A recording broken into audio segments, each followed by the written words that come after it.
Gold, trusted gold buyers. మీరు తాకట్టు పెట్టిన బంగారాన్ని విడిపించి ఈ రోజు ఉన్న మార్కెట్ ధరకు కొనబడను.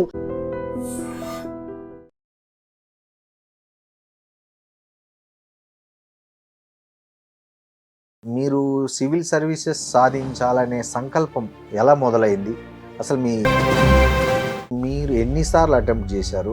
ఆ టైంలో మీరు ఎదుర్కొన్న సవాళ్ళు ఏంటి? నాకు సివిల్ సర్వీసెస్ ఐఆర్ఏఎస్ 4వ ప్రయత్నంలో వచ్చింది. ఓకే. అయితే నేను రాసిన ప్రతిసారి ఇంటర్వ్యూకి వెళ్ళాను. థర్డ్ టైం అయితే ఇంటర్వ్యూకి వెళ్ళిన తర్వాత ఒక 5 మార్క్స్లో ర్యాంక్ మిస్ అయింది 2011లో. సో 2012లో వచ్చింది. అయితే సివిల్ సర్వీసెస్లో ప్రధానమైన సవాల్ ఏంటంటే పేషెన్స్.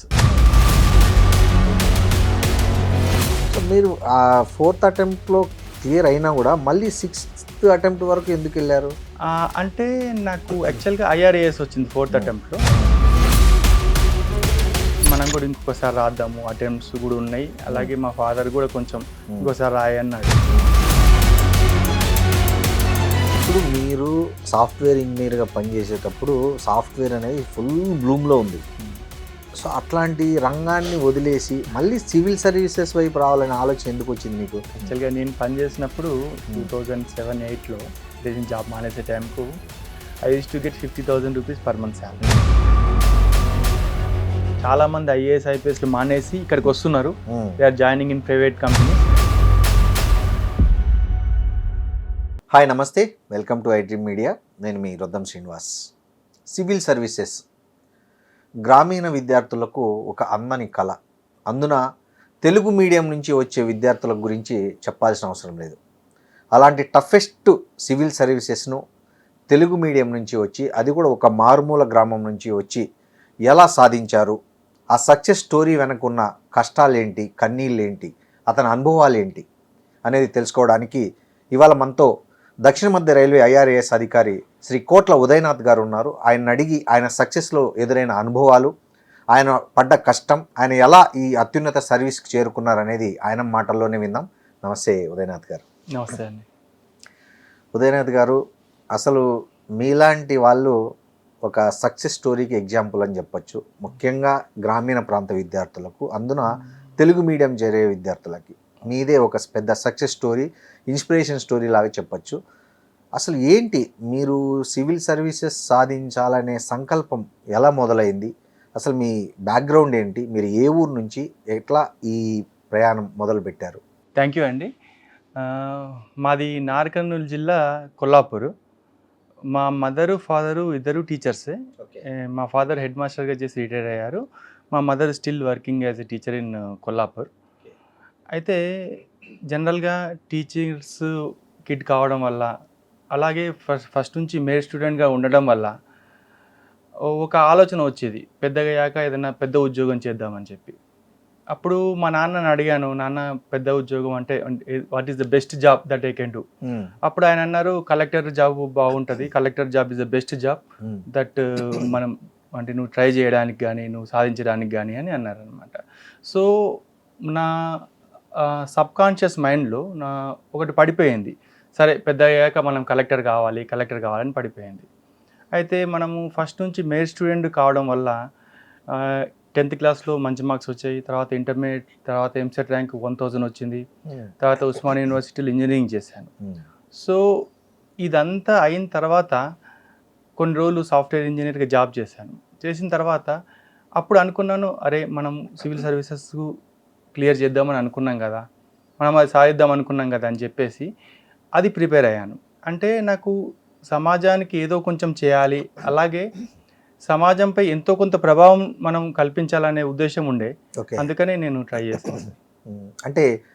అంటే ఎట్లా ప్రిపేర్ అయ్యారు మీరు? అంటే చాలామందికి అవగాహన ఉండదు, ఎట్లా ప్రిపేర్ కావాలా, ఎక్కడ ప్రిపేర్ కావాలా, ఏం ప్రిపేర్ కావాలా, ఇట్లాంటి విషయాల పట్ల అవగాహన ఉండదు. ఈ విషయంలో మీకు ఎవరు గైడ్ చేశారు? మీరు ఎలా కోచింగ్ కానీ అంటే ఎట్లా చేసుకున్నారు, ప్లానింగ్ ఎట్లా చేసుకున్నారు? అంటే ఫస్ట్ నేను సివిల్ సర్వీస్ ప్రిపేర్ అయిదాం అనుకున్నప్పటికీ నాకు తెలియదు, అంటే సిలబస్ కానీ దాని డీటెయిల్స్ కానీ తెలియదు అనమాట. అయితే నేను ఏం చేశానంటే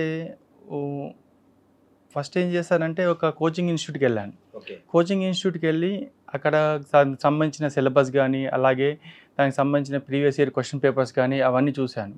సో ఆ కోచింగ్ ఇన్స్టిట్యూట్లో జాయిన్ అయిన తర్వాత మనకు ఎలా చేయాలి, ఏం చేయాలి అనేది వాళ్ళు కొంచెం వరకు వాళ్ళు గైడెన్స్ ఇస్తారన్నమాట. బట్ అది సరిపోదు. ఆ కోచింగ్ ఇన్స్టిట్యూట్ గైడెన్స్ తర్వాత మళ్ళీ మనం దాని మీద ప్రేమతో మనం దాని మీద వర్కౌట్ చేయాలి. అది ఎలా ఉంటుందంటే సివిల్ సర్వీసెస్ అనేది ఒక టెస్ట్ మ్యాచ్ లాంటిది. అది మనం ఏదో 1 వీక్ లేకపోతే వన్ ఇయర్ ప్రిపరేషన్తో మనకు అంత వచ్చే అవకాశం ఉండదు. అంటే ఆ సంకల్ప బలం చాలా గొప్పగా ఉంటే దెన్ మనం దాన్ని క్లియర్ చేస్తాం. సో మామూలుగా గ్రామీణ విద్యార్థులు సివిల్స్ కొట్టడం అనేది చాలా అసాధ్యము. దట్టు తెలుగు మీడియం నుంచి వచ్చిన వాళ్ళకు ఇంకా టఫ్గా ఉంటుంది అనేది వినపడుతుంది మనకి. సో మీ అనుభవం ఏంటి, అసలు మీరు ఎలాంటి సిచ్యువేషన్స్ ఫేస్ చేశారు? మీరు కూడా తెలుగు మీడియం నుంచి వచ్చారు కాబట్టి. యాక్చువల్గా సివిల్ సర్వీసెస్ ఎగ్జాము మనము గవర్నమెంట్ రికగ్నైజ్డ్ అన్ని లాంగ్వేజెస్లో రాయొచ్చు. ఓకే. అయితే దాదాపుగా చాలా ఎక్కువ మంది like 60% of the people English మీడియంలో రాస్తారు. ఒక 20-30% ఆఫ్ ద పీపుల్ హిందీ మీడియంలో రాస్తారు. మిగతా 10% ఆల్ రీజన్ లాంగ్వేజ్లో కలిపి రాస్తారు. అయితే ఇంగ్లీష్ మీడియం వాళ్ళకి ఎలా ఉంటుందంటే వాళ్ళకు సబ్జెక్టు టీచింగ్ కోచింగ్ కానీ అలాగే మెటీరియల్ కానీ వాళ్ళకు అవైలబుల్గా ఉంటుంది. అది వాళ్ళకు చాలా వరకు అడ్వాంటేజ్ ఉంటుంది. ఆ అడ్వాంటేజ్ తెలుగు మీడియం వాళ్ళకు ఉండదు. ఓకే. రెండోది హిందీ మీడియం వాళ్ళకి ఏముంటుందంటే కొంతవరకు మెటీరియల్ ఉంటుంది, బట్ క్వశ్చన్ పేపర్ మాత్రం బోత్ ఇంగ్లీష్ అండ్ హిందీలో ఉంటుంది. ఆ అడ్వాంటేజ్ కూడా రీజన్ లాంగ్వేజ్ రాసే వాళ్ళకు ఉండదు. సో మనకు కోచింగ్ ఉండదు, క్వశ్చన్ పేపర్ ఉండదు. సో ఇవి రెండు అంటే మన క్వశ్చన్స్ మన లాంగ్వేజ్లో ఉండవు, కోచింగ్ మన లాంగ్వేజ్లో ఉండదు. అయితే ఇది క్లియర్ చేయాలంటే మనం తెలుగు మీడియం విద్యార్థులైనా కానీ కొంతవరకు బేసిక్ ఇంగ్లీష్ వచ్చి ఉండాలి. ఇంగ్లీష్లో రాయకపోయినా పర్వాలేదు, కానీ అది చదివి అర్థం చేసుకునే సామర్థ్యం ఉండాలి. అది చదివి అర్థం చేసుకొని దాని ప్రకారం మనం చేయాలి. అయితే నేనేం చేశానంటే నేను ప్రిపేర్ అయ్యేటప్పుడు అప్పుడు 2 ఆప్షన్స్ ఉంటుండే. సో ఒకటి హిస్టరీ, ఒకటి తెలుగు లిటరేచర్ ఆప్షన్ తీసుకున్నాను. అండ్ జనరల్ స్టడీస్లో ఒక 8 to 9 కాంపోనెంట్స్ ఉంటాయి అన్నమాట. సో వాటికి సంబంధించినంత వరకు కొంతవరకు నోట్స్ ప్రిపేర్ చేసుకున్నాను. అయితే నేను ఇంగ్లీష్లోనే చదివి వాటిని మైండ్లో తర్జుమా చేసుకొని ఎగ్జామ్ రాసేవాడిని. ఫస్ట్ ఇనీషియల్గా ఏంటంటే నోట్స్ రాసుకుందాం అనుకున్నాను, బట్ అది చాలా టైం టేకింగ్ ఉంది. బట్ ఒకటేంటంటే ఇంగ్లీషు బేసిక్స్ అనేది కంపల్సరీ, దాన్ని బేస్ చేసుకొని మనం దాన్ని క్లియర్ చేయాలి. సో ఉదయనాథ్ గారు, మీరు ఎన్నిసార్లు అటెంప్ట్ చేశారు? ఆ టైంలో మీరు ఎదుర్కొన్న సవాళ్ళు ఏంటి, అసలు దాన్ని మీరు ఎట్లా సాధించారు? నాకు సివిల్ సర్వీసెస్ IRAS 4వ ప్రయత్నంలో వచ్చింది. ఓకే. అయితే నేను రాసిన ప్రతిసారి ఇంటర్వ్యూకి వెళ్ళాను. సో ఫస్ట్ టైం ఇంటర్వ్యూకి వెళ్ళాను, సెకండ్ టైం ఇంటర్వ్యూకి వెళ్ళాను, థర్డ్ టైం అయితే ఇంటర్వ్యూకి వెళ్ళిన తర్వాత ఒక 5 మార్క్స్లో ర్యాంక్ మిస్ అయింది 2011లో. సో 2012లో వచ్చింది. అయితే సివిల్ సర్వీసెస్లో ప్రధానమైన సవాల్ ఏంటంటే పేషెన్స్. మనం సహనం కోల్పోకుండా ఉండాలి. ఫర్ ఎగ్జాంపుల్ నా సిచ్యువేషన్లో ప్రిలిమ్స్, మెయిన్స్, ఇంటర్వ్యూ అయిపోతుంది. ఇంటర్వ్యూ అయిపోయిన తర్వాత రిజల్ట్ వచ్చిన తర్వాత నెక్స్ట్ ప్రిలిమ్స్కి 10 రోజులు టైం ఉంటుంది. సో అప్పటి వరకు నాకు ర్యాంక్ వస్తుందనే ఆశతో ఉన్నప్పుడు నేను రిజల్ట్ వచ్చిన తర్వాత మనం క్లియర్ కాకపోతే ఆ బాధను తట్టుకొని మళ్ళీ ఆల్ ఇండియా కాంపిటీషన్ సివిల్స్ మళ్ళీ ప్రిపేర్ అయ్యి రాయాలి. సో అది చాలా టఫ్గా ఉంటుంది మనకు. ఓకే. అంటే మీరు ఎట్లా ప్రిపేర్ అయ్యారు, ఎట్లా ప్లాన్ చేసుకున్నారు? ప్రిపరేషన్ ప్లాన్ ఎట్లా ఉండేది మీది? అయితే నేనేం చేశానంటే ఎగ్జామ్లో మనకు ఎందులో మనకు మంచి మార్క్స్ వస్తాయి, ఎందులో మనకు మంచి స్కోప్ ఉంటుంది అనేది ఒక అనలైజ్ చేసుకున్నాను. నాకు ఎస్ఏలో మంచి మార్క్స్ వచ్చే అవకాశం ఉంది, ఎందుకంటే నేను కొంచెం ప్రాక్టీస్ అది చేసేవాడిని. సో అలా అని చెప్పి సో ఎస్ఐ మీద ఇంకొంచెం బాగా ఫోకస్ చేసేవాడిని. అలాగే ఆప్షన్స్లో కూడా మంచి మార్క్స్ వచ్చేవి. సో అందులో కూడా నాకు ఇష్టం ఉండేది, అందులో కూడా బాగా ఫోకస్ చేసేవాడిని. అలా నాకు వచ్చిన వాటిని బాగా ప్రాక్టీస్ చేస్తూ రాటి వాటిని కూడా పర్లేదు కొంచెం వరకు చదివి చేసేవాడిని. సో ఎస్ఏలో నాకు ఒకసారి 200కి 151 మార్క్స్ వచ్చినాయి. దట్ ఈస్ అంటే ఆ టైంలో చాలా మంచి మార్క్స్ అనమాట అవి. సో మనకు ఎలా ఉంటుందంటే ఇది మనకు ఎందులో సామర్థ్యం ఉంది, మనకు కంపారిటివ్ అడ్వాంటేజ్, మనకు ఎందులో అడ్వాంటేజ్ ఉంటే మనం సెలెక్ట్ కావచ్చు. నేను చాలామంది చెప్తుంటారు 18 అవర్స్ చదివాము, 20 అవర్స్ చదివాము, 14 అవర్స్ చదివాము, ఎర్లీ మార్నింగ్ ఇంతకు లేసి ఇట్లా చదివాము అని చెప్తుంటారు కదా సక్సెస్ స్టోరీస్లో. సో మీ స్టడీ ప్లానింగ్ ఎట్లుంది అసలు? ఎట్లా లేసేవాళ్ళు, ఎన్ని గంటలు చదివేవాళ్ళు, ఎట్లా సబ్జెక్టులు డివైడ్ చేసుకునే వాళ్ళు, మీ ప్లానింగ్ ఏంటి అసలు? అయితే ఇది 18 అవర్స్ 20 అవర్స్ అనేది రిలేటివిటీ అండి. అయితే నా వరకు నేను వచ్చేసి ఎస్, ఫస్ట్ అటెంప్ట్ ముందు మాత్రం చాలా చదవాలి. ఎందుకంటే సిలబస్ చాలా వ్యాస్ట్గా ఉంటుంది, మనం ప్లాన్ చేసుకొని చదవాలి. నేను ఎలా చేసేవాడిని అంటే వీక్లీ ఒక 3 days ఆప్షన్ చదివేవాడిని, ఒక 3 days జనరల్ స్టడీస్ చదివేవాడిని. సో మార్నింగ్ నా డే 7కి స్టార్ట్ అవుతే ఈవినింగ్ 9 వరకు ఏదర్ ఏమంటారు క్లాసెస్లో కానీ, మధ్యలో 1 hour పడుకునేవాడిని మధ్యాహ్నం పూట, ఏదర్ క్లాసెస్లో ఉండడం కానీ లేకపోతే స్టడీస్లో ఉండడం కానీ చేసేవాడిని. సో ఫస్ట్ ఇయర్ మాత్రం చాలా గట్టిగా ప్రిపేర్ అయ్యాను. తర్వాత మనం ఒకసారి ఇంటర్వ్యూకి వెళ్ళిన తర్వాత నెక్స్ట్ కూడా ప్రిపేర్ అయ్యాను, కానీ ఇంత అవసరం పడదు. ఎందుకంటే కొన్ని స్టాక్ సబ్జెక్ట్స్ ఉంటాయి అన్నమాట, హిస్టరీ పాలిటీ లాగా, వాటి మీద మళ్ళీ మనంతా చేయాల్సిన అవసరం పడదు. యాక్చువల్గా ఏంటంటే సివిల్ సర్వీసెస్ ఎగ్జాము చాలా డైవర్సిఫైగా ఉంటుంది. అంటే ఎలా చెప్పాలంటే IIM graduates, IIT graduates select అవుతారు, డిస్టెన్స్లో డిగ్రీ చేసిన వాళ్ళు కూడా సెలెక్ట్ అవుతారు, లైక్ 20 hours చదివిన సెలెక్ట్ అవుతారు, కొంచెం ఐక్యూ ఎక్కువ ఉండి 6 to 7 hours చదివిన వాళ్ళు కూడా సెలెక్ట్ అవుతారు. సో దీనికంటూ ఒక పర్టికులర్ మెథడ్ ఇలానే చేస్తే ఇలానే అవుతాం అని లేదనమాట. Depending on the IQ, depending on subjects కూడా. ఎందుకంటే ఇది ఒకే సబ్జెక్ట్ కాదు, నెంబర్ ఆఫ్ ఆప్షన్స్ ఉంటాయి. సో ఇంజనీరింగ్ నుంచి మొదలు పెడితే social and sociology and psychology అట్లా డిఫరెంట్ ఆప్షన్స్ ఉంటాయి. అందులో రిలేటివ్ అడ్వాంటేజ్ కూడా ఉంటుంది. So this is a kind of a ఏమంటారంటే మనిషిని అన్ని రకాలుగా టెస్ట్ చేసే ఎగ్జామ్ ఇది. ఓకే. తెలుగు మీడియం విద్యార్థులు ప్రధానంగా ఎదుర్కొనే సమస్య ఏంటి సివిల్స్లో? చాలా సందర్భాల్లో వాళ్ళు ఎక్కువ సఫర్ అయ్యే విషయాలు ఏంటి అంటే, తెలుగు మీడియం అభ్యర్థులు మెయిన్గా సఫర్ అయ్యేది ఏంటంటే lake of confidence. Okay. First మనం తెలుగు మీడియంతో వచ్చిన తర్వాత, బయటికి వెళ్ళిన తర్వాత ఫస్ట్ తెలుగు మీడియంలో మనం రాయాలా వద్దా అనే కాన్ఫిడెన్స్ ఒకటి తక్కువ ఉంటుంది. అయితే మీడియం అనేది ఓన్లీ ఒక లాంగ్వేజ్ మాత్రమే, నీ సబ్జెక్ట్ వేరే ఉంటుంది. సో తెలుగు మీడియం కానీ ఇంగ్లీష్ మీడియం కానీ నీ subject you have to translate in to it. So నువ్వు బెటర్గా ఏ మీడియంలో ట్రాన్స్లేట్ చేస్తావో అది మనకే తెలుస్తుంది, పక్క వాళ్ళకి తెలియదు. సో మనం ఎందులో కంఫర్ట్ ఉంటామో అని తీసుకొని మనం అది చేయాలి మనం. సో అదొకటి. రెండోది ఏంటంటే మెయిన్ ప్రాబ్లము వాళ్ళకు మెటీరియల్ దొరకదు. సో మెటీరియల్ దొరకకపోవడం వల్ల అరే మనకు సివిల్స్ మెటీరియల్ దొరకట్లేదు కదా, గ్రూప్ 1 మెటీరియల్ అయితే దొరుకుతుంది, సో గ్రూప్ 1 ప్రిపేర్ అవుదాం అలా ఆలోచన ఉంటుంది. బట్ మనం ఒక్కసారి సబ్జెక్ట్ ఇంగ్లీష్లో చదువుకొని కొంతవరకు తెలుసుకుంటే, బేసిక్ ఇంగ్లీష్లో చదువుకొని తెలుసుకుంటే మనం దాన్ని ట్రాన్స్లేట్ చేసుకుని తెలుగులో రాయొచ్చు, అది కూడా కష్టం కాదు. బట్ బేసిక్ ఇంగ్లీష్ అయితే ఉండాలి. ఏంది క్వశ్చన్ అర్థం చేసుకోగలిగే ఇంగ్లీష్ ఉండాలి.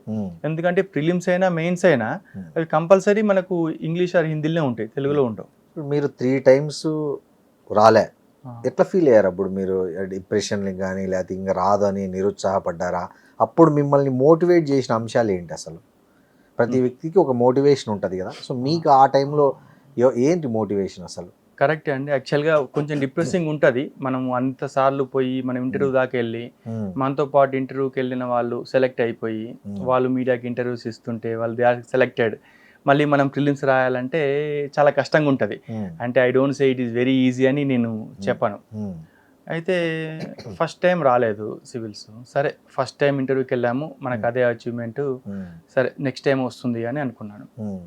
సో సెకండ్ టైం రాలేదు. సెకండ్ టైం రాకపోయేసరికి నేను కొంచెం డౌన్ అయ్యాను. అయితే నేనేం చేస్తానంటే నాకు సమాజం నుంచి నేను ఇన్స్పిరేషన్ తీసుకుంటాను, సమాజంలో జరిగే ఈవెంట్స్ నుంచి ఇన్స్పిరేషన్ తీసుకుంటాను. మీకు విషయం చెప్పాలి. సో సెకండ్ టైం నేను 2010 ఎగ్జామ్ రాస్తే 11లో ఇంటర్వ్యూకి వెళ్ళాను. సో 2011లో ఇంటర్వ్యూకి వెళ్ళినప్పుడు రాలేదు. అప్పుడు ఇండియా వరల్డ్ కప్ గెలిచింది, సచిన్ టెండూల్కర్ ధోని నాయకత్వంలో ఇండియా వరల్డ్ కప్ గెలిచింది. అప్పుడు టెండూల్కర్ ఒక మాట అన్నాడు, ఈ వరల్డ్ కప్ కోసము నేను 6 వరల్డ్ కప్ వెయిట్ చేశాను అన్నాడు. సో 6 into 4 24 years వెయిట్ చేశాను. సో నేను అనుకున్నాను ఆయన 24 years వెయిట్ చేశాడు కదా, నేను ఒక 1 year వెయిట్ చేయాలి కదా అని అనుకున్నాను. ఓకే అని చెప్పి ఆ మోటివేషన్తో ఇంకోసారి ఎగ్జామ్ రాశాను. అయితే ఇంకోసారి ఎగ్జామ్ రాస్తే థర్డ్ అటెంప్ట్ కూడా రాలేదు. థర్డ్ అటెంప్ట్ అయితే మరీ ఘోరం, 5 మార్కులలో మిస్ అయింది. నేను అనుకోలేదు, ఎందుకంటే మెయిన్స్ బాగా రాశాను, ఇంటర్వ్యూ బాగా చేశాను, ఈసారి వచ్చేసేది కంపల్సరీగా అనుకున్నాను. సో రిజల్ట్ రాలేదు, 6 o'clock అట్లా రిజల్ట్ రాలేదు. మా ఇంటికి ఫోన్ చేస్తే మా ఇంట్లో నుండి సరే నువ్వు ఇంటికి వచ్చేసి అన్నారు. సో అప్పుడు ఏంటంటే అప్పుడు డైరెక్ట్ కొల్లాపూర్ బస్ దొరకలేదు. సో నార్కర్నూలుకి వెళ్ళి నార్కర్నూలు నుంచి ఇంకో బస్ మారాలి. సో నార్కర్నూలుకి వెళ్ళేసరికి 9:30 అయింది. సో 9:30 అయిన తర్వాత డిప్రెషన్లో ఉన్నారే, రాలేదు, 6 o'clock రిజల్ట్ వచ్చింది, 9:30కి రాలేదు అని ఉండే. సో అప్పుడు ఏమైందంటే నార్కర్నూలు బస్ స్టాండ్లో ఒక పెద్ద ఆయన, ఒక 60 to 70 years మధ్యలో ఉంటాడు. ఆయన పడుకున్నాడు. మేబీ నెక్స్ట్ రోజు మార్నింగ్ బస్ ఉందేమో, నైట్ బస్ వెళ్ళిపోయిందో, పడుకున్నాడు, దుప్పట్లేదు, వణుకుతున్నాడు. ఓకే, నాకు అనిపించింది ఈయనతో పోలిస్తే నేను చాలా బెటర్ పొజిషన్ ఉన్నా కదా, అంతే కదా, నేను ఎందుకు మరీ అంత హీల్ కావాలి, అటెంప్ట్స్ ఏమి అయిపోలేదు, జీవితం ఏమి అయిపోలేదు, మళ్ళీ సార్ ప్రిపేర్ కావాలి. సో నేను ఇంటికి వెళ్ళి మా ఇంట్లో వాళ్ళకి ఓదార్చే టైం కూడా ఇవ్వలేదు. సరే అని చెప్పి ఎట్లా ఇక్కడ దాకా వచ్చానని చెప్పి ఇంటికి వెళ్ళాను. సో మళ్ళీ రాశాను. సో 4th attempt లో క్లియర్ అయ్యింది. సో మీరు ఆ 4th attempt లో క్లియర్ అయినా కూడా మళ్ళీ 6th attempt వరకు ఎందుకు వెళ్ళారు? అంటే నాకు యాక్చువల్గా IRAS వచ్చింది 4th attempt లో. తర్వాత యాక్చువల్గా ఆపేద్దామని అనుకున్నాను. బట్ సరే మనం కూడా ఇంకొకసారి రాద్దాము, అటెంప్ట్స్ కూడా ఉన్నాయి, అలాగే మా ఫాదర్ కూడా కొంచెం ఇంకోసారి రాయి అన్నాడు. సో అలా అని చెప్పేసి నేను కూడా ఇంకొక 2 attempts ఇచ్చాను. బట్ అప్పటికే ట్రైనింగ్లో కొంచెం హెక్టిక్గా ఉండే. సో మళ్ళీ 2 times ఇంటర్వ్యూకి వెళ్ళాను. కాకపోతే ఇంకా రాలేదు సర్వీస్. సో తర్వాత ఇంకా అటెంప్ట్స్ ఉన్నా కానీ I thought I should work in railways అని డిసైడ్ అయిపోయాను. ఉదయనాథ్ గారు, చాలా మంది సివిల్స్ అంటే IAS IPS అనుకుంటారు, చాలా మంది IFS తర్వాత 2-3 అనుకుంటారు. కానీ మీరు IRAS అనేది కూడా ఒకటి ఉంటుంది సివిల్ సర్వీసెస్లో. దాంట్లో ఏముంటుందో కొద్దిగా చెప్తారా? అంటే IRASను కూడా ఎందుకు సెలెక్ట్ చేసుకోవాలి, దాంట్లో ఏమేమి ఉంటుంది అనేది కూడా కొంచెం చెప్పండి మీరు. ఈ UPSC సివిల్ సర్వీస్ ఎగ్జామ్స్లో all India services IAS IPS కాకుండా ఒక 23-24 గ్రూప్ ఏ సర్వీసెస్ ఉంటాయి. ఓకే, ఒక 4 to 6 గ్రూప్ బి సర్వీసెస్ ఉంటాయి. అన్నిటి కలిపి ఇండియాలో క్రీమ్ అంటే వీళ్ళందరూ కూడా ఆ కన్సర్న్డ్ డిపార్ట్మెంట్స్ కానీ కన్సర్న్ మినిస్ట్రీస్ కానీ వీళ్ళు మేనేజ్ చేస్తారు అనమాట. So suppose IAS they will work in state government, IPS also they work in state governments. వేరేజ్ మరి డిఫెన్స్లో పనిచేయడానికి defence estate service, defence account service, రైల్వేలో పనిచేయడానికి railway account service, railway traffic service, అట్లనే మినిస్ట్రీ ఆఫ్ కామర్స్లో పనిచేయడానికి ట్రేడ్ సర్వీసు, అలా మనకు ఒక 23-24 సర్వీసెస్ ఉంటాయి అన్నమాట. Depending on the rank, depending on మన ఇంట్రెస్ట్. అంటే కొంతమంది ముందు IRS పెట్టవచ్చు, కొంతమంది ముందు IRTS పెట్టవచ్చు, కొంతమంది ముందు ఇండియన్ ట్రేడ్ సర్వీస్ పెట్టవచ్చు. సో దాని ప్రకారం వస్తుంది. సో ఈ IRAS సర్వీసు దీని మెయిన్ లక్ష్యం ఏంటంటే రైల్వేస్కు ఉన్న బడ్జెట్ కానీ రైల్వేస్లో ఉన్న మనీ కానీ దాన్ని కాపాడే ప్రధాన బాధ్యత, ఆ బడ్జెట్ నిర్వహించే బాధ్యత అనేది IRASకు ఉంటుంది. ఇది చాలా పెద్ద విషయం. ఎందుకంటే రైల్వే అనేది ఒక కాంప్లెక్స్ ఆర్గనైజేషన్, డిఫరెంట్ యూనిట్స్ ఉంటాయి, డిఫరెంట్ హెడ్స్ ఉంటాయి. సో ఆ కాంప్లికేటెడ్ది చాలా సులభంగా నిర్వహించి సో దానికి సంబంధించిన మనకు హెల్ప్ చేయడానికి అన్నట్టు IRAS సర్వీస్ ఉంటుంది. అంతేకాకుండా ఒక ఫైనాన్షియల్ డెసిషన్స్ అంటే ఫైనాన్షియల్ ఇంపాక్ట్ ఉన్న డెసిషన్స్ తీసుకోవాలంటే ఒక ఎగ్జిక్యూటివ్ ఉంటారు, వాళ్ళు ఒక డెసిషన్ తీసుకోవాలంటే వాళ్ళు కంపల్సరీ ఫైనాన్స్ వాళ్ళ అభిప్రాయం తీసుకుంటారు. సపోజ్ ఒక దగ్గర ఒక న్యూ లైన్ వేయాలన్నా, లేకపోతే ఒక స్టేషన్ కట్టాలన్నా, ఏదైనా చేయాలన్నా కానీ so they take the information are they take the concurrence అంటారు దీన్ని, ఫైనాన్స్ కంకరెన్స్ తీసుకుంటారు. అట్లా మన రైల్వే అభివృద్ధిలో కూడా ఫైనాన్స్ డిపార్ట్మెంట్ చాలా ఇంపార్టెన్స్ ఉంటుంది. అది కాకుండా IRAS they deal with pensioners, అంటే పెన్షన్ సిస్టమ్స్ కానీ, శాలరీస్ కానీ, రైల్వేకి సంబంధించిన వెల్ఫేర్ కానీ, దానికి సంబంధించిన ప్రతిదీ కూడా IRAS చూస్తారు. సో ఇప్పుడు మీకు సింపుల్గా చెప్పాలంటే IRAS officers and team Indian రైల్వేస్లో ఒక 400 members ఉంటారు, వాళ్ళ కింద మొత్తం స్టాఫ్ ఉంటారు. ఇండియన్ రైల్వేకి సంబంధించిన ప్రతి రూపాయి, ఈవెన్ సింగిల్ రూపీ వెళ్ళాలన్నా చేయాలన్నా ఇందులోకి వెళ్ళి ఎవరో ఒకరి పర్మిషన్ ఉండాలి. ఇందులోకి ఎవరో ఒకరి కంకరెన్స్ కానీ వాళ్ళ అప్రూవల్స్ కానీ ఉండాలన్నమాట. అట్లా చాలా రోబస్ట్గా ఉంటుంది IRAS సర్వీస్. ఇప్పుడు మీరు సాఫ్ట్వేర్ ఇంజనీర్గా పనిచేసేటప్పుడు సాఫ్ట్వేర్ అనేది ఫుల్ బ్లూమ్లో ఉంది. సో అట్లాంటి రంగాన్ని వదిలేసి మళ్ళీ సివిల్ సర్వీసెస్ వైపు రావాలనే ఆలోచన ఎందుకు వచ్చింది మీకు? అంటే మీరు ఉన్నప్పుడు బాగా అసలు IT అంటే అసలు ఇంకా తిరుగులేదు, ఏ IAS IPS కూడా వేస్ట్ అనే పరిస్థితిలో ఉండే. అట్లాంటి టైంలో మీరు సాఫ్ట్వేర్ ఇంజనీర్ అయ్యారు. సో అప్పుడు ఎందుకు అనిపించింది మీకు సెకండ్ థాట్? ఎస్, మీరు కరెక్ట్ అండి, మీరు కరెక్ట్. యాక్చువల్గా నేను పనిచేసినప్పుడు 2007-8లో నేను జాబ్ మానేసే టైంకు I used to get 50,000 rupees per month salary. And అలాగే నాకు యుఎస్ వీసా కూడా వచ్చింది. But I was about to go to US on site work. Next 2-3 monthsలో వెళ్ళాలి. నేను జాబ్ మానేసేటప్పుడు కూడా మా బాస్, మా వైస్ ప్రెసిడెంట్ ఉంటాడు, ఆయన నన్ను సపరేట్గా పిలిచాడు. ఉదయ్, నువ్వు క్రిటికల్ రిసోర్స్, నువ్వు ఎందుకు వెళ్తున్నావు అనవసరంగా, you have very good future here. And చాలా మంది ఐఏఎస్ ఐపీఎస్లు మానేసి ఇక్కడికి వస్తున్నారు, they are joining in private companies, ఎందుకంటే అప్పుడు సాఫ్ట్వేర్ ప్రైవేట్ చాలా ఉండే. సో అని చెప్పాడు అనమాట.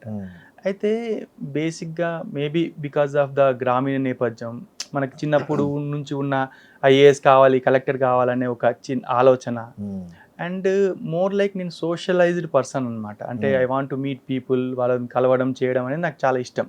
సో సాఫ్ట్వేర్ ఎలా ఉంటుందంటే గ్రోత్ ఉంటుంది, అంతా ఉంటుంది, బట్ డెస్క్ జాబ్ ఉంటుంది. నువ్వు ఒక సిస్టంలో, అంటే ఒక 4 walls మధ్యలో మనం పని చేయాల్సి ఉంటుంది. అండ్ మన క్లయింట్ ఎవరో మనకు తెలియదు. బేసిక్గా ఎట్లా ఉంటుందంటే, నేను ఒక ఏ క్లయింట్కి పని చేస్తాను అనుకోండి, ఆ ఏ క్లయింట్ అది బి క్లయింట్కి అమ్ముతాడు, సికి అమ్ముతాడు అనమాట. సో నీకు ఎండ్ పర్సన్ ఎవరో తెలియదు, అండ్ నువ్వు ఏం చేసావు అనేది కూడా చెప్పుకోవడానికి ఆ సాటిస్ఫాక్షన్ అనేది ఉండదు. So I thought that is the main reason to ఏమంటారు సాఫ్ట్వేర్ మానేయడం. అండ్ ఇంకొకటి ఏంటంటే, మనం సివిల్స్ ప్రిపరేషన్ గట్టిగా చేయాలన్నా కానీ సాఫ్ట్వేర్ మానేసేయాలి. బట్ నాకు సాఫ్ట్వేర్గా I'm thoroughly enjoyed that 3 years of tenure. నాకు బెస్ట్ ఎంప్లాయీ అని సర్టిఫికేట్ కూడా వచ్చింది, అంతా మంచిగానే ఉండే.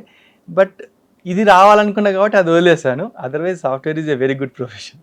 అంటే ఈ పేరెంట్స్ని ఎలా కన్విన్స్ చేశారు? అంటే అప్పటికే మీరు మంచిగా ఎర్నింగ్ చేస్తున్నారు, మంచి సాఫ్ట్వేర్ ఇంజనీరు, అప్పటికి సాఫ్ట్వేర్ ఇంజనీర్లకు చాలా డిమాండ్ ఉండే, బయట పెళ్ళిళ్ళు చేయడానికి క్యూ కట్టేవాళ్ళు అమ్మాయిల తల్లిదండ్రులు కూడా. సో పేరెంట్స్ని ఎట్లా కన్విన్స్ చేశారు మీరు? యాక్చువల్గా మా నాన్నని కన్విన్స్ చేయడం కొంచెం కష్టం ఉండే, ఎందుకంటే మా నాన్నకు చాలా ఇంట్రెస్ట్ నేను అమెరికాకి వెళ్ళి ఉండాలి, లేకపోతే అమెరికాకి వెళ్ళాలి అనేది నాకు చాలా ఇంట్రెస్ట్. లైక్ ఎనీ అదర్ సగటు మధ్య తరగతి ఫాదర్, వాళ్ళకందరికి ఒకటే డ్రీమ్, వాళ్ళ అబ్బాయి సాఫ్ట్వేర్ ఇంజనీర్ చేయాలి, ఎంఎన్సీలో పని చేయాలి, ఫారెన్కి వెళ్ళాలి అనేది ఉండే. సో మా నాన్నకు నేను చెప్పాను, నాన్న నాకు ఎంసెట్లో 1000 ర్యాంక్ వచ్చింది, so I'm a merit student, నాకు ఒక 2-3 years టైం ఇవ్వు నువ్వు.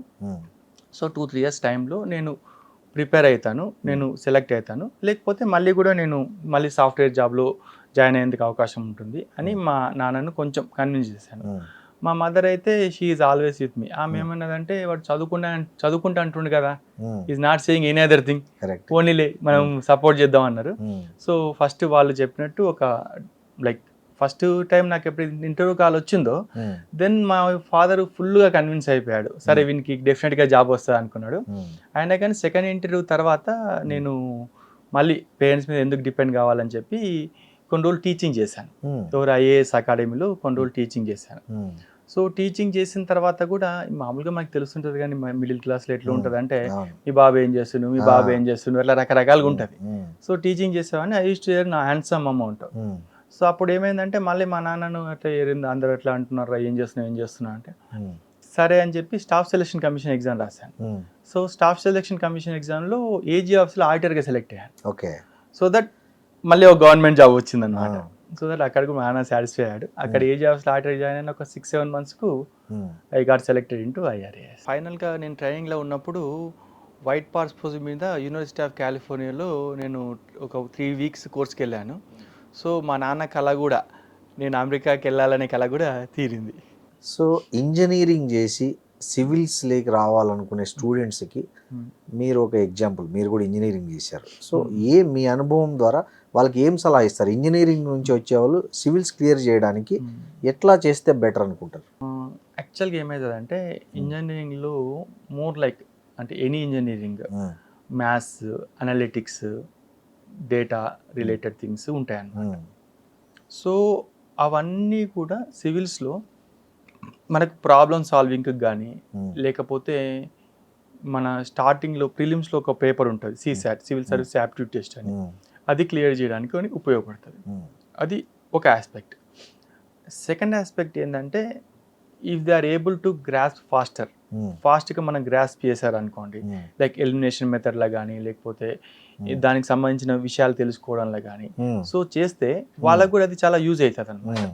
సో ఈ సమస్యలను విశ్లేషించడము, ఆ రిలేటెడ్ థింగ్స్ వల్ల సో ఇంజనీరింగ్ సంబంధించిన వాళ్ళు కూడా సెలెక్ట్ అయ్యేందుకు అవకాశం ఉంటుంది. నేను మీకు మళ్ళీ ముందే చెప్పాను కదా, సివిల్ సర్వీస్ ఎగ్జామ్ అనేది it can be cleared by anyone. That is the beauty of this exam. ఎందుకంటే ఇందులో ఒక ఆప్షనల్ ఉంటుంది అండ్ 4 GS పేపర్స్ ఉంటాయి. 4 GS పేపర్స్లో ఒక 8 to 9 కాంపోనెంట్స్ ఉంటాయి. జనరల్ ఎస్సే ఉంటుంది, ఇంటర్వ్యూ ఉంటుంది. అలా మనం ఎందులో అయినా కానీ మనం బెస్ట్గా ఉండి మనం క్లియర్ చేయొచ్చు. సో మీరు ఒక రైల్వే ఉన్నతాధికారిగా మీ రోజు ఎలా స్టార్ట్ అవుతుంది, ఎలా ముగుస్తుంది, అసలు ఏముంటుంది మీకు డైలీ వర్క్? యాక్చువల్గా ఏంటంటే సార్, రైల్వే అనేది 24/7 వర్కింగ్ సిస్టమ్. అవును. మనం ఉన్నా లేకున్నా కానీ సిస్టమ్స్ అన్నీ బాగా కరెక్ట్గా రన్ అవుతూ ఉండాలి. సో నేనేం చేస్తానంటే ముందు రోజు నైట్ రేపు మార్నింగ్ ఏ పనులు చేయాలో అవి నోట్ చేసి పెట్టుకుంటాను. ఓకే. అంటే what are the important things, ఇమ్మీడియట్గా చేయాల్సినవి, ఒక 2 డేస్లో చేయాల్సినవి, 3 డేస్లో చేయాల్సినవి, రిమైండర్స్ ఇవ్వాల్సినవి నోట్ చేసుకొని పెట్టుకుంటాను. సో మార్నింగ్ లేచిన తర్వాత మా బాబుని ఫస్ట్ స్కూల్లో డ్రాప్ చేస్తాను. స్కూల్లో డ్రాప్ చేసి వచ్చిన తర్వాత యోగా చేస్తాను.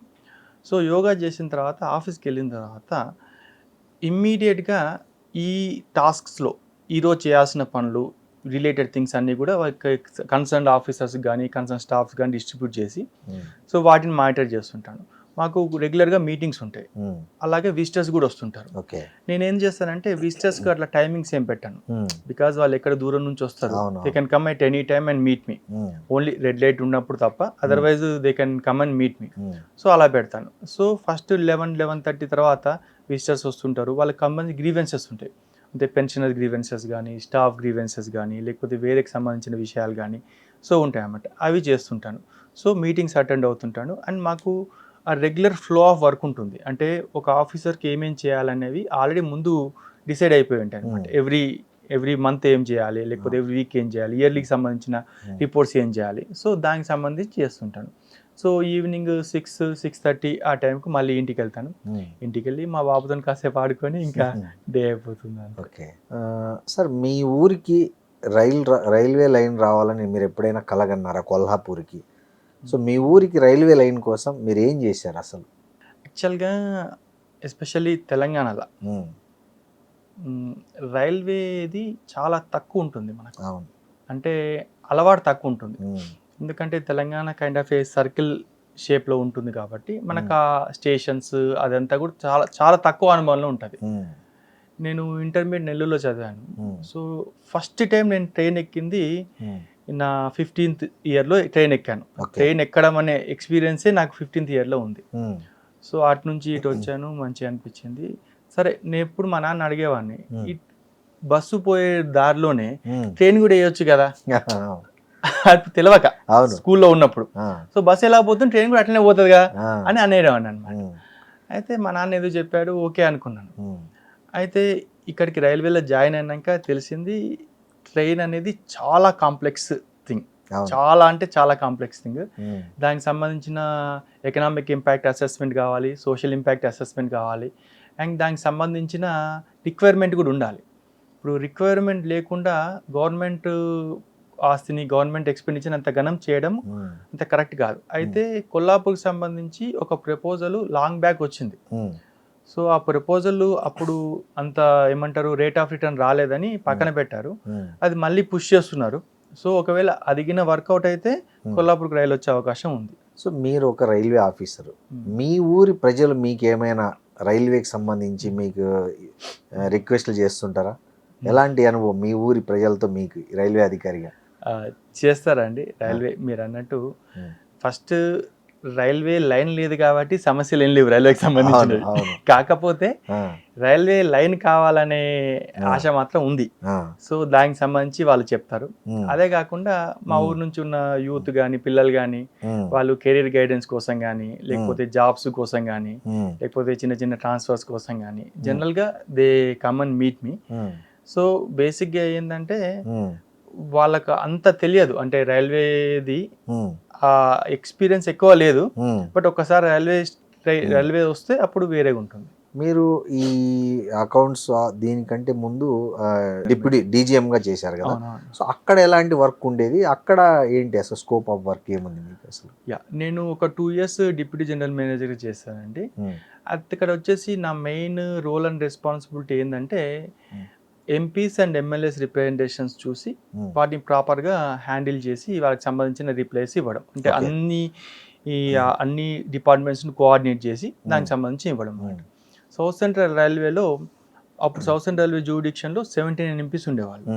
అండ్ ఎమ్మెల్యేస్ వచ్చేసి ఆల్మోస్ట్ ఒక 400 వరకు ఎమ్మెల్యేస్ ఉండేవాళ్ళు. ఎందుకంటే that consist of AP, Telangana, Karnataka, Maharashtra. So very big organisation. But అక్కడ సిస్టమ్స్ అన్ని సెట్ అయ్యావన్నమాట. సో అలా అది కాకుండా నేను జోనల్ రైల్వే యూజర్ కన్సల్టేటివ్ కమిటీకి ఎక్స్ అఫీషియో సెక్రటరీని. సో సమాజంలో కొంతమంది ప్రముఖులు, రైల్వేకి సంబంధించిన వ్యక్తులను రైల్వే మినిస్ట్రీ జెడ్ఆర్సీసీ మెంబర్గా నామినేట్ చేస్తుంది. సో వాళ్ళకి సంబంధించిన సమస్యలు, వాళ్ళు చెప్పిన సూచనలు అవి తీసుకొని చేయడం కూడా చేయాలి.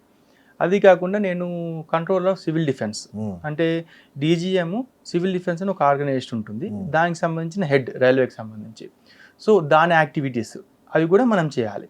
సో ఈ రకంగా మనకు ఇది మన రోల్స్ అండ్ రెస్పాన్సిబిలిటీస్. సో నేను నా టర్మ్లో ఇవన్నీ కూడా చాలా సక్సెస్ఫుల్ కంప్లీట్ చేశాను. ఒక 3 ఎంపీస్ మీటింగ్స్ ఆర్గనైజ్ చేశాను అండ్ 7 పార్లమెంటరీ కమిటీస్ హ్యాండిల్ చేశాను, జెడ్ఆర్సీసీ మీటింగ్ చేశాను. దానికి అంతటికి నాకు అప్రిషియేషన్స్ కూడా వచ్చాయి. ఉదయనాథ్ గారు, ఈ మీ ఇన్నేళ్ళ ఈ రైల్వే సర్వీస్లో మర్చిపోలేని సంఘటన ఏదన్నా ఉందా మీరు? చాలా ఉన్నాయండి మర్చిపోలేని సంఘటనలు. ఓకే, అంటే ది బెస్ట్ చెప్పండి, ది వరస్ట్ ఉంటే కూడా చెప్పండి. బెస్ట్ కాదు, లైక్ నేను ఏమంటారు ట్రైనింగ్లో ఉన్నప్పుడు ఐఆర్ఏఎస్ జాబ్ అనేది, స్పెషల్ రైల్వే జాబ్ అనేది, it gave me so much of opportunity to see the entire country. Okay.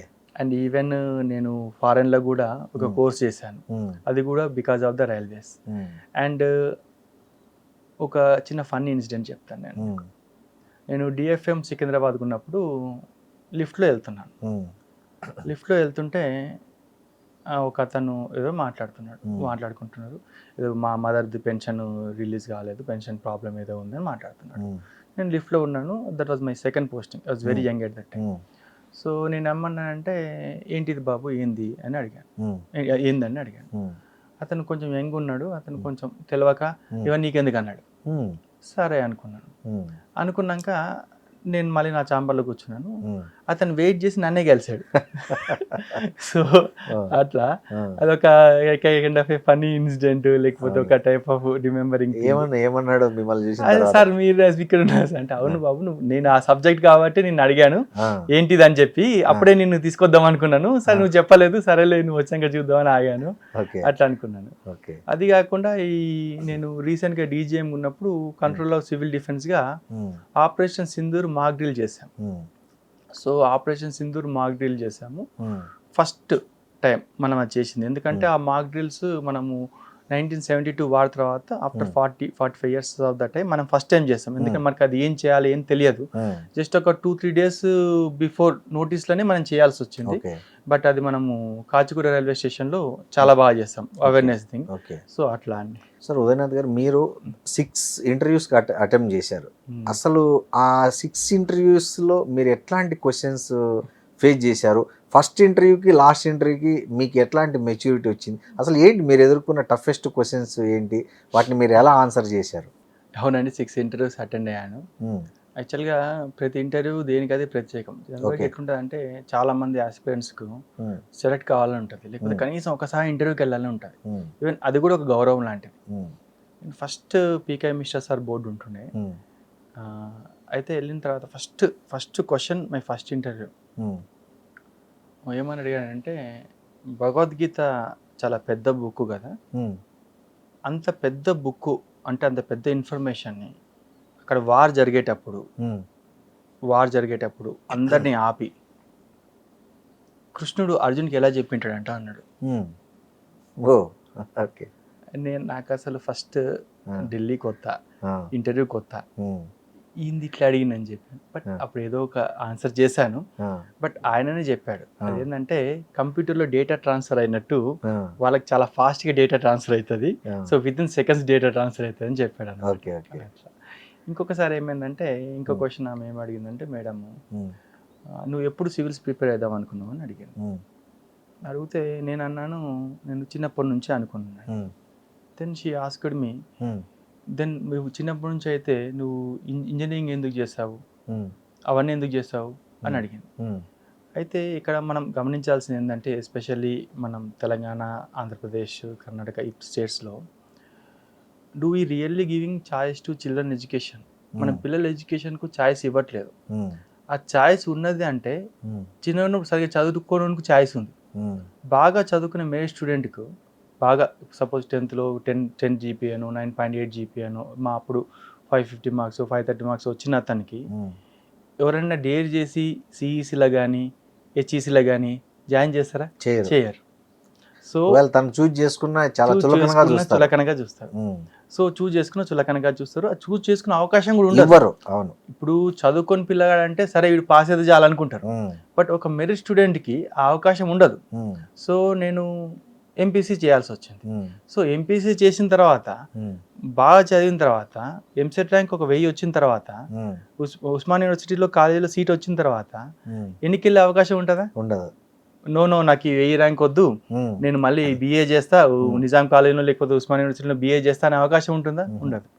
So మనకు అవకాశం సార్ ఇంజనీరింగ్. సో ఇంజనీరింగ్ తర్వాతనే ఆ అవకాశం ఏదైనా వస్తుంది. సో అది జనరల్గా ఏంటంటే మనం ఒక టెంపోలో వెళ్ళిపోతున్నాం అనమాట. అది అడిగింది. ఇంకొకసారి ఏం అడిగిందంటే ఇంకొకసారి నీ ఫేవరెట్ స్పోర్ట్ ఏంటండి? క్రికెట్ అన్న. దెన్ ఈ ఆస్క్డ్ మీ క్రికెట్ ప్రతి ఒక్కరు క్రికెటే అంటారు, మీకు బాస్కెట్బాల్ ఉంది, లేకపోతే టెన్నిస్ ఉంది, అది ఇది అన్నాడు. నేను అన్నాను, సార్ మా ఊర్లో 50% ఆఫ్ ద పీపుల్కి బాస్కెట్బాల్ అంటే తెలీదు. మాకు క్రికెట్ అనేది చాలా చీప్గా ఉండే ఆట. ఒక 5 రూపీస్ పెట్టి బాల్ కొనుక్కుంటే ఒక అటే తీసుకుంటే మనం ఆడతాం. సో మ్యాక్సిమం రూరల్ పీపుల్కి అందరికి కూడా చాలా చీప్ అండ్ బెస్ట్ ఆట అది. అందుకనే మాకు చిన్నప్పటి నుంచి అదే అలవాటు, అదే ఇష్టం అని చెప్పారు అనమాట.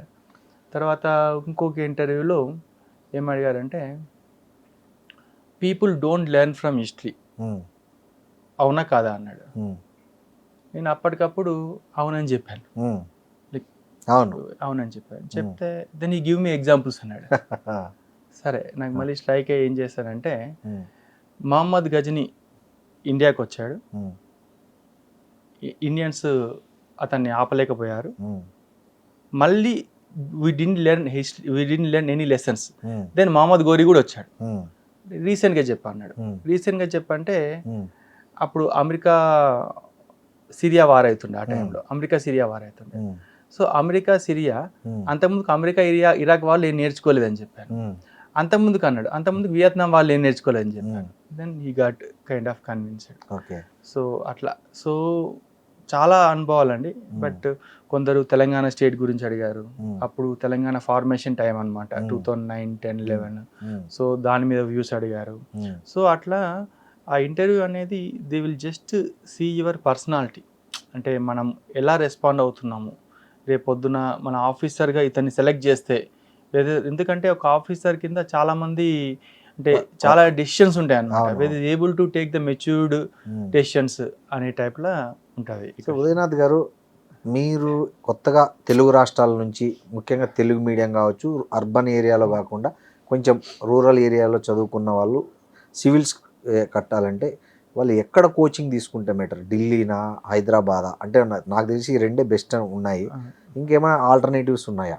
అంటే ఫస్ట్ సివిల్స్ ప్రిపేర్ అయిదాం అనుకున్న వాళ్ళు ఒక సెల్ఫ్ టెస్ట్ చేసుకోవాలి.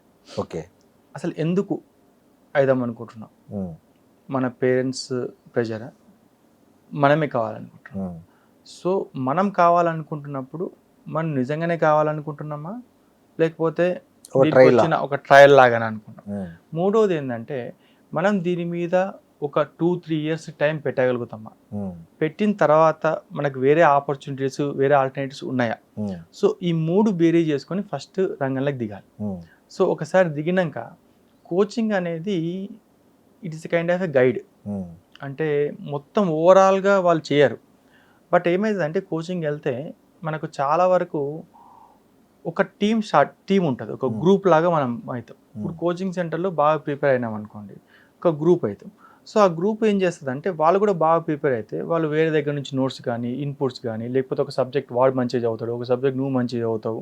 సో అందరు కలిసి గ్రూప్ స్టడీస్, కంబైన్ స్టడీస్ ఉంటే ఆ లాంగ్ టర్మ్లో వెళ్ళడానికి వాళ్ళు ఒకరికొకరు మోటివేటెడ్గా ఉంటారు.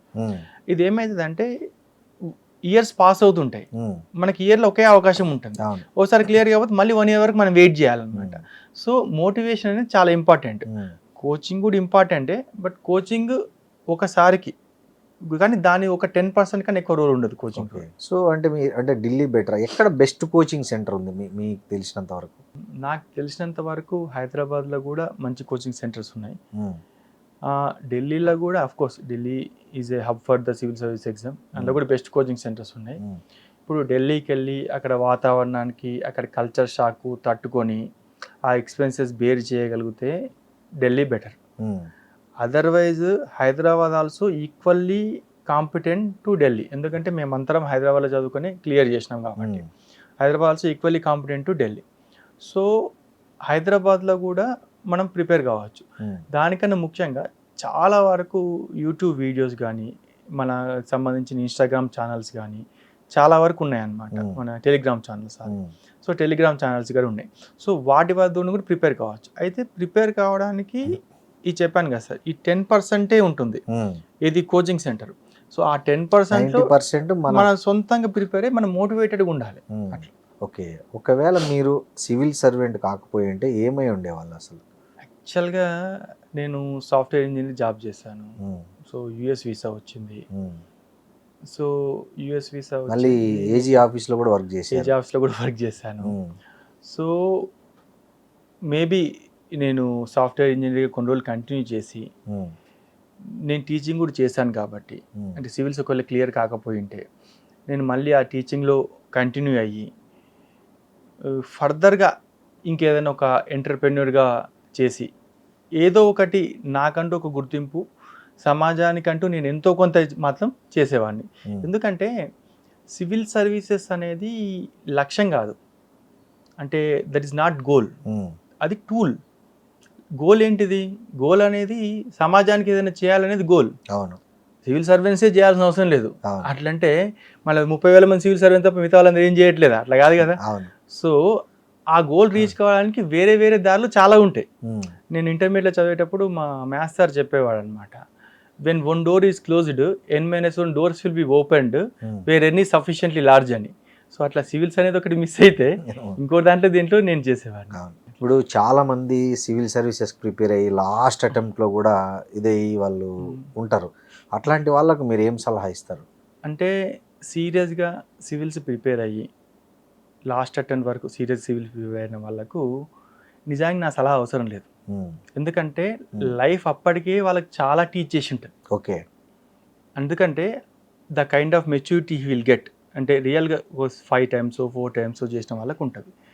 రెండోది ఏంటంటే జనరల్ సలహా ప్రకారం చూస్తే there are so many ways. If they are good at teaching, they can become teachers, they can become mentors. If they are not good at teaching skills లేకపోతే వాళ్ళు కంటెంట్ డెవలప్ చేయొచ్చు. మూడోది, ఈ సివిల్స్ ప్రిపేర్ అయిన తర్వాత ఈ knowledge, ఈ కష్టానికి even in private or group 1 or group 2 ఎక్కడైనా కానీ మనం సక్సెస్ అవుతాము. సక్సెస్ అయిన తర్వాత ఆ పర్టికులర్ జాబ్స్లో కూడా మనకంటూ గుర్తింపు ఉంటుంది. So I feel civils preparation అనేది, preparation itself is a విజయం. నువ్వు కరెక్ట్గా 1.5 year ప్రిపేర్ అయితే చాలామందికి, ఇప్పుడు ఎస్పెషల్లీ ఈ జెన్జీకి కానీ చాలామందికి కానీ మనకేమంటారంటే చాలా విషయాలు తెలియదు మనకు. సో అంటే మనం బేసిక్గా మనం ఈ సోషల్ సైన్సెస్ని మనం చాలా వరకు నెగ్లెక్ట్ చేసి we focus on the engineering trend. But సమాజంలో బతకాలంటే మనకు సోషల్ చాలా ఇంపార్టెంట్. కరెక్ట్. ఇప్పుడు ట్రాఫిక్ పోలీస్ ఆపితే ఎందుకు ఆపండి అనేది క్వశ్చన్ చేయగలగాలి మనం. అవును, ఆయన ఒకవేళ ఫైన్ అడిగితే ఏ రూల్ ప్రకారం ఫైన్ అడుగుతున్నాడు మన క్వశ్చన్ అడగగలగాలి. సో అలాగే మన లైఫ్లో బతకడానికి చాలా వరకు ఇది ఉపయోగపడుతుంది, బట్ ఇది ఇంపార్టెంట్. జగన్నాథ్ గారు, మీరు సెలెక్ట్ అయిన విషయం తెలిసినప్పుడు మీ ఫీలింగ్ ఏంటి? దాన్ని మీరు ఎలా సెలబ్రేట్ చేసుకున్నారు? I still remember that event. అంటే అది నాకు పిక్టోగ్రాఫికల్ మెమరీ ఉంటుందన్నమాట. లైన్ టు లైన్ తెలుసు అనమాట. చెప్పండి. సో అది నాకు రిజల్ట్ వచ్చిందని మా ఫ్రెండ్ ఒక అతను కాల్ చేసి చెప్పాడు. అంటే రిజల్ట్ వచ్చిందనే విషయం పబ్లిష్ చేయరా యూపీఎస్సీలో? చేస్తారండి, యాక్చువల్గా వెబ్సైట్లో వస్తుంది. ఆ రోజు ఏమైందంటే మేమందరం కంప్యూటర్లో ఓపెన్ చేసి వెబ్సైట్ చూస్తున్నాం, అది ఇంకా ఓపెన్ కావట్లేదు. సడన్గా కరెంట్ ఏదో పోయింది. పోతే నా ఫోన్ అక్కడే పెట్టి నేను పక్కన ఇంకొక రూమ్కి వెళ్ళాను. ఆయన దగ్గర ల్యాప్టాప్ ఉంది. సో ల్యాప్టాప్లో నెట్ ఉంటుంది, అందులో చూడొచ్చు కదా అని ఆ రూమ్కి వెళ్ళాను. ఈ లోపల ఏంటంటే ఈ ఫోన్ మోగింది, ఇంకో ఫ్రెండ్ ఎత్తాడు. ఎత్తి ఈ కేమ్ టు మీ అండ్ ఈ told me that I got the rank in civil services. అప్పుడు అంటే టు బి ఫ్రాంక్ కాసేపు ఏడ్చాను నేను. ఎందుకంటే ఇది ఒక 5 to 6 years ఆఫ్ కంటిన్యూస్గా మనం పైకి వెళ్ళడం రావడం. సో ప్రతిసారి నో నో నో నోకి అలవాటయ్యి సో పైకి వెళ్ళి రావడం అలా చేసేసరికి చాలా ఎమోషనల్గా ఫీల్ అయ్యాను. Like finally I got in to the services. ఎందుకంటే సివిల్ సర్వీస్ ఎగ్జామ్ అనేది 0 or 1 లాగా ఉంటుంది. సక్సెస్ అయితే 1, సక్సెస్ కాకపోతే 0. నువ్వు 4 సార్లు ఇంటర్వ్యూకి వెళ్ళావా, 6 సార్లు ఇంటర్వ్యూకి వెళ్ళావా అనేది ఎవరికి సంబంధం లేని విషయం అన్నమాట. సో 0 or 1 లాగా ఉంటుంది. అందుకని ఆ సక్సెస్ అనేది అప్పటికి నాకు అది చాలా ఇంపార్టెంట్ అయింది అనమాట. సో మీ పేరెంట్స్తో షేర్ చేసుకున్నప్పుడు వాళ్ళ రెస్పాన్స్ ఎట్లా వచ్చింది? చాలా ఓవర్వెల్మింగ్ రెస్పాన్స్. ఎందుకంటే ఈ పర్టికులర్ జర్నీలో ఎస్పెషల్లీ అంటే ఫ్రెండ్స్ వాళ్ళంతా మోటివేట్ చేస్తారు, హ్యాపీగా ఉంటారు. కానీ ఈ లాస్ సూటిపుట్టి మాటలు కానీ వేరేటోళ్ళతో ఇబ్బందులు కానీ పడేది పేరెంట్స్. కరెక్ట్.